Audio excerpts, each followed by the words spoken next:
Continuing with our Cuba trip, we journeyed out to explore 3 other cities: Santa Clara, Cienfuegos, and Trinidad. Here, we experienced even more of Cuba's diverse history, vibrant landscapes, and radiant architecture. Along the way, we also went through its small towns and green rural areas. Come with us as we adventure to 3 very distinct cities of Cuba.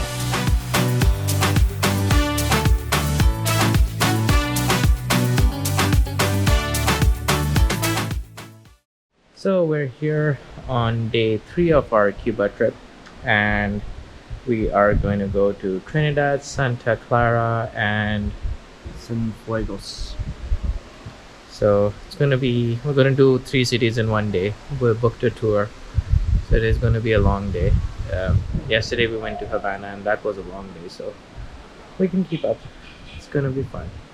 So stay tuned, and let's see where our trip takes us. It was an early morning start. We got onto our bus and were off with awesome views of the sunrise. Given our long Havana trip, it certainly was a slow beginning of the day for Victor and I.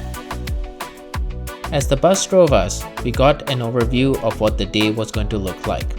Going to Santa Clara. Santa Clara, so we're going to visit Che Guevara compound. Che Guevara Memorial, so it's composed by the museum, memorial, and then so there is like a panoramic view from the city on the way to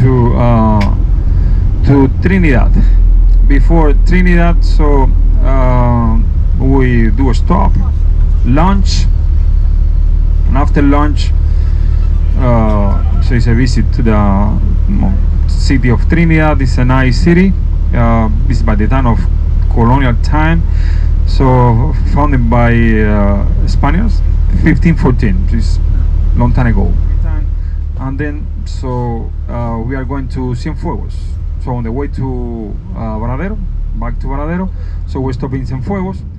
As Victor rested, we went through Cuba's small towns and rural areas.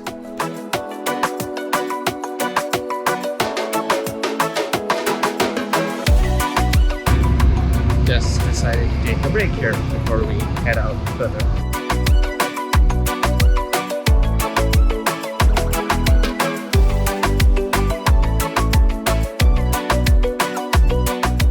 With our brief stop and about 3 hours of drive, we arrived at Santa Clara. We did not go into the city, but stopped to see the Che Guevara Mausoleum, which gives a solemn tribute to an important figure of the Cuban Revolution. The mausoleum contains a museum and the remains of Che Guevara, which we were not allowed to film. Towards the end of the mausoleum, we did stand below the striking bronze statue of Che Guevara and the surrounding tributes. This place clearly shows how the revolution narrative continues to be a powerful symbol on Cuban history and identity.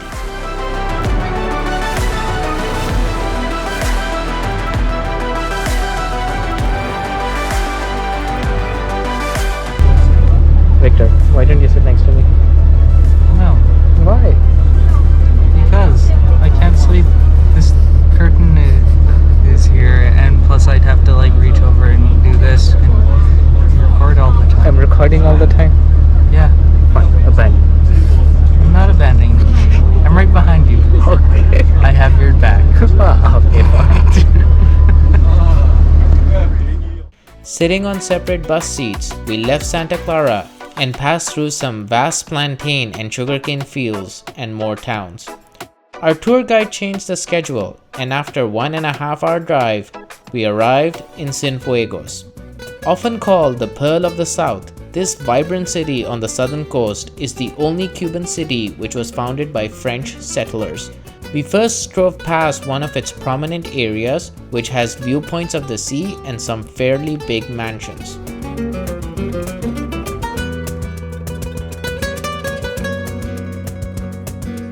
As we drove past more streets, we arrived at the historic center of Cienfuegos, a UNESCO World Heritage Site.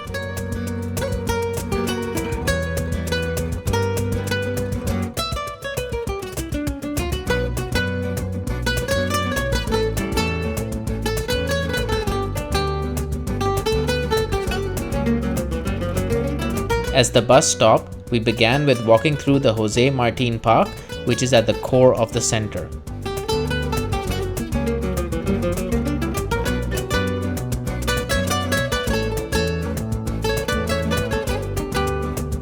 From the park, we made our way to one of the key buildings, the Cathedral of the Immaculate Conception.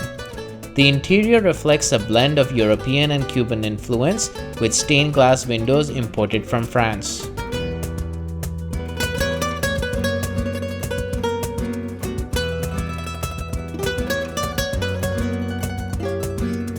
Following the cathedral, we just strolled around the center, admiring the elaborate architecture.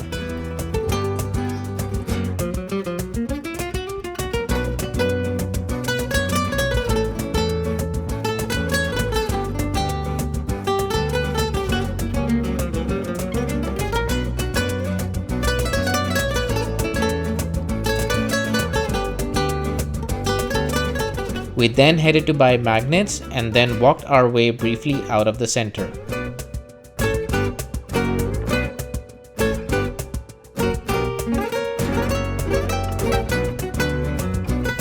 As it was time to head back to the bus, Victor and I made time on our way to see another key building, the City Hall.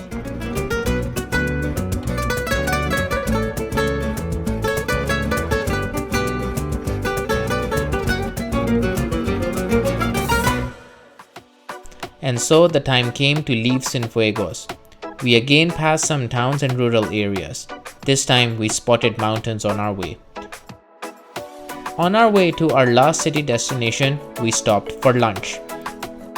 Our tour guide took us to a former watercraft turned restaurant where we had drinks and refreshments and had lunch overlooking an extraordinary scenery.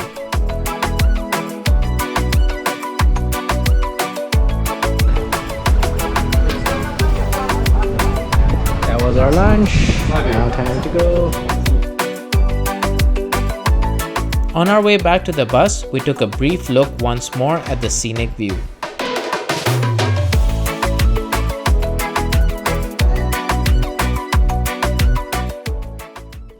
We were then on our way to the last stop, which was the beautifully preserved colonial town of Trinidad. As a group, we walked through its renowned cobblestone streets, welcoming and pastel-colored houses, and took in its vibrant culture and heritage.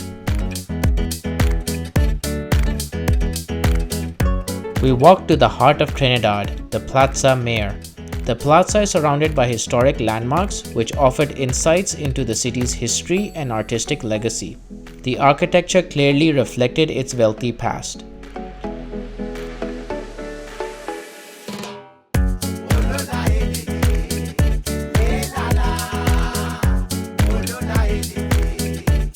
From here, our tour guide took us to a cigar shop where we got an insight of how Cuban cigars are rolled. We want to see how this woman twists Cuban cigar. So, Hola amigos, me llamo Emma. her name Emma. 79 and a half years. So not 80, 79 and a half.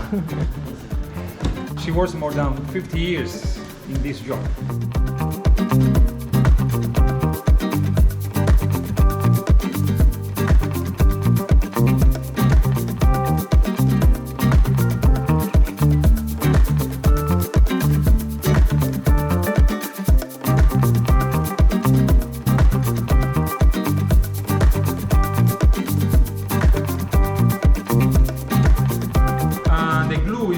Special one from Canada. You know about it? No. It's from Maple. It's a glue and special. No smell, no taste. That's good for this.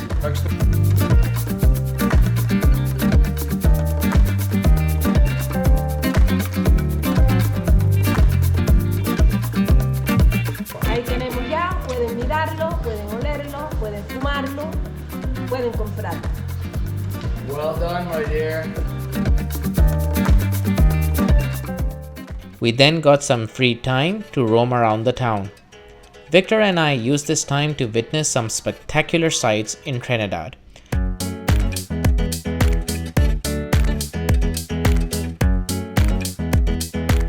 We We made our way to the top of the iconic yellow bell tower of the Convent of St. Francis. The tower, which dominates the city skyline, is a must-see as it truly offers breathtaking views of Trinidad and the surrounding countryside.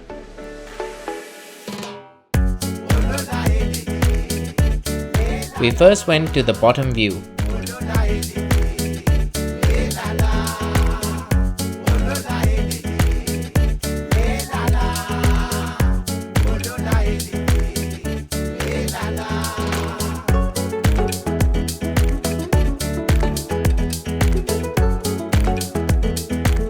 We then climbed the stairs and headed further up to see the bells and more panoramic views.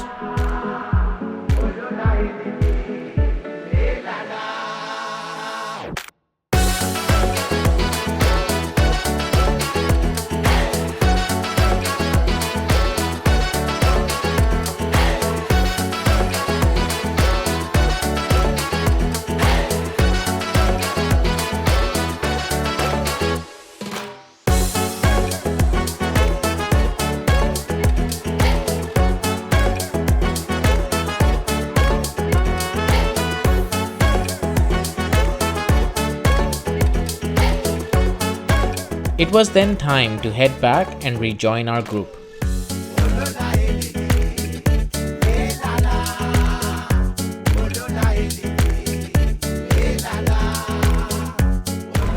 Well, I guess I was Trinidad.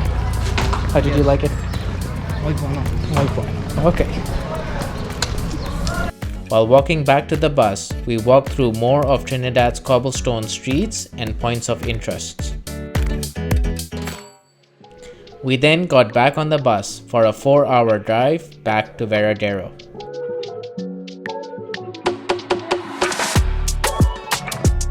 As Victor slept, I enjoyed watching the amazing sunset views of Cuba.